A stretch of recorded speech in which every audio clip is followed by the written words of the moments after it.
ఇస్లాం ధర్మం అసూయ పడటాన్ని, ఈర్ష్య పడటాన్ని పూర్తిగా నిషేధిస్తుంది. అగ్ని ఏ విధంగా అయితే కట్టెలను దహించి వేస్తుందో, అసూయ పడటం ద్వారా కూడా మీ యొక్క పుణ్య కార్యాలు కూడా ఆ విధంగా దహించబడతాయి అని చెప్పి, అసూయ పడొద్దు అని చెప్పి కఠినంగా ఖండించడం జరిగింది. అయితే ఇద్దరు వ్యక్తుల మీద అసూయ పడటం, ఈర్ష్య పడటం తప్పేం కాదు అని చెప్పి కూడా తెలియజేయడం జరిగింది. ఆ ఇద్దరు వ్యక్తులు ఎవరయ్యా అంటే, ఎవరికైతే అల్లాహ్ సుబ్హానహు వ తఆలా ధనం ఇచ్చాడో, ఆ ధనంతో ఆ వ్యక్తి అల్లాహ్ మార్గంలో ఖర్చు పెడుతున్నాడో, దాన ధర్మాలు చేస్తున్నాడో, మంచి పనులు చేస్తున్నాడో, ఆ వ్యక్తిపై మీరు అసూయ పడవచ్చు.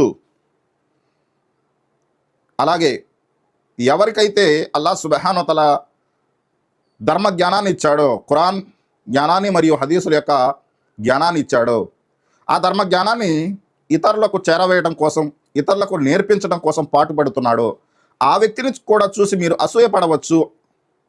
ఇది ధర్మసమ్మతమే అని చెప్పి తెలియజేయడం జరిగింది.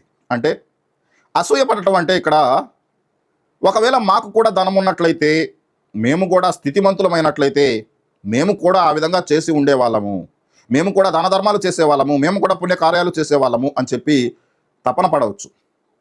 అలాగే మాకు కూడా ఖురాన్ యొక్క ధార్మిక జ్ఞానము ఉన్నట్లయితే, మేము కూడా ఇతరులకు నేర్పించడం కోసం, ఇతరులకు చెప్పడం కోసం పాటుపడే వాళ్ళము అనే భావనతో ఆ ఇద్దరు వ్యక్తులపై, ఆ రెండు లక్షణాలు ఉన్న వ్యక్తులపై మీరు అసూయ చెందవచ్చు అని చెప్పి తెలియజేయడం జరిగింది. మరెవరిపై కూడా ధనముందనో, అందముందనో, మంచి ఆస్తిపాస్తులు ఉన్నాయనో, మంచి ఉద్యోగం ఉందనో, ఏ విషయము కానీ, ఏ లక్షణము కానీ చూసి ఎవరిపై కూడా మీరు అసూయ చెందకండి అని చెప్పి దైవ ప్రవక్త ముహమ్మద్ సల్లల్లాహు అలైహి వసల్లం గారు తెలియజెప్పడం జరిగింది.